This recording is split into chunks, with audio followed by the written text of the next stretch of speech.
What's that? So the offense with McKinnon and a lot of versatile guys at it the last year or so, but you were obviously the first kind of part of that wave last year. Do you feel that Kyle's vision is going to be able to come to fruition now with all these different pieces? Yeah, definitely. I have a soft spot for multifaceted guys, so I was happy when I heard that we were getting Jet. But I think what Kyle talks about with his offense is he wants to be able to run everything with every position from any part on the field and not matter what the personnel is. And I think that makes things really tough for the defense to try and scheme against that. What have you seen from this defensive back unit so far in camp? I saw Adrian came up with a nice pick 6 today. Yeah. How hard has it been dealing with them out there? Man, I've seen a lot of growth with that group. Picking up Richard Sherman has been more than just what he brings to the table. It's what he's brought out of these other guys. I see them look to him for so much, and they're always working on extra things, and it's showing up on the field now. You know, those guys are making plays and a lot of confidence back there, and I love to always run past them and say a little something to get them gassed up, but they're doing a great job. I don't know how well you've gotten to know Dante Pettis, but he has blue hair, he likes cats, and he reads and different things like that. Is his personality something that anything that, I mean, he calls himself weird. Yeah. Is that something that he has to deal with from his teammates? I mean, actually, I have a locker 2 spots over from Dante, so I got to get to know him a little bit. And today he pulled up next to me in his brand new nice G-Wagon. But yeah, Dante's he's a cool guy, man. Definitely a different personality, one that you don't always see in every locker room out of every guy. But the guy's a football player, man. He's a technician out there.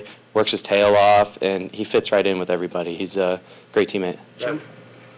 Sherman has a reputation for being loud and brash. I haven't seen that from him during practice. He seems actually quite quiet and instructive for the other players. Is he kind of like taking on the role of a coach a little bit, or what do you see? From what I see with Sherm, he's that guy that when he's not on your team, you hate him, and when he's on your team, you love him. I think that's a little bit of that where when he's lined up against you in a different jersey, he does seem loud and brash, and you're like, gosh, I can't wait to shut this guy up. But it's absolutely not the case when he's on your team. I think he's incredibly intelligent. He's very genuine, and he does a great job of bringing other people along, and he definitely wants to pass on what he's learned to younger guys. What have you seen from Reuben Foster in the middle so far? I mean, what you always see from Reuben, a lot of aggression, a lot of quick reactions. Kyle likes to call him the water boy, and I think he's definitely earned that reputation. You guys had a pretty good collision on one-on-ones initially. Did you kind of expect that spin move he was coming at you with? I mean, with Rube, you're going to get something, he's always going to bring it 100%, and that was kind of my mindset going into one-on-ones. I was going to take my shot. Kyle had just talked to us in our team meeting.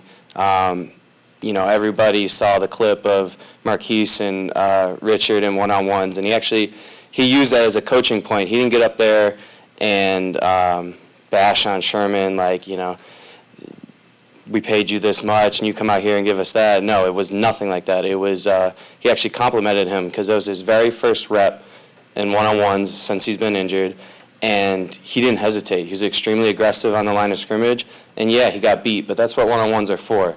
So I tried to take that into one-on-ones and just try to be aggressive. And if a guy like Reuben gives me a spin move and he gets me, at least I put it out there on the table and was giving everything I had. McKinnon didn't really play with a fullback the last couple of years.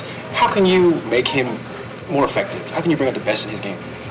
And I think I can just I can clear holes from him. He does a great job of setting up his blocks. I've already seen that out there, and him and I have been close from day one. Before he even signed here, I was talking to him. So I just try to communicate with him as much as I can, and kind of give him an idea of how I'm looking at plays, how I look at the block, and that way that we can get on the same wavelength as quick as possible. I think Kyle Shanahan's offense allows you to not need one of those bigger bruising backs. I mean, you just mentioned that your running backs are not huge, so. Right. I think you've seen Kyle's been effective with a lot of different kind of running backs. But I definitely don't think you need that big bruiser. You saw how successful he was in Atlanta with Free and Tev out there. I mean, neither one of those are big guys, but both of them were in on the goal line.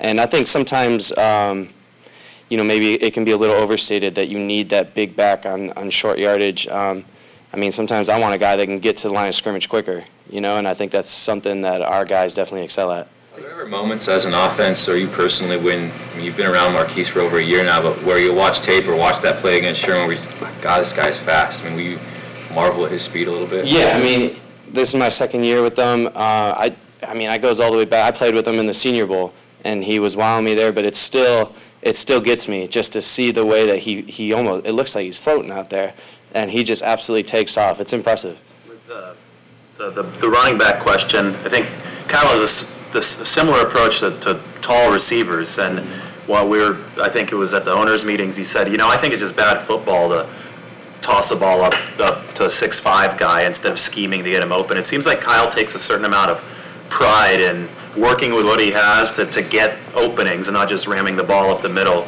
Is that something that you sense with him when you're talking, scheme with him? Yes, definitely. And I think that kind of goes to, I think Kyle knows what he's looking for. And I think you see that in a lot of places on the field. You see that where, last year I think our biggest receiver was Kendrick Bourne, and outside of that, he didn't worry about getting that big 6'5" guy. You see that in free agency where, Jerick McKinnon, I think before he was signed, nobody expected him to get the kind of deal he did, but Kyle knew exactly what he was looking for, and he doesn't shy away because maybe that's not what the perceived what's the best thing that people are looking for. I don't think Kyle concerns himself with that. He knows what he needs, and I feel like he goes out there and does it confidently. As someone who works a lot in pass protection, how much more difficult is it when your opponent is doing a bunch of different games and stunts and scheming things up, which is what it looks like your defensive front is focusing on? Yeah, I mean, it definitely does make things tougher.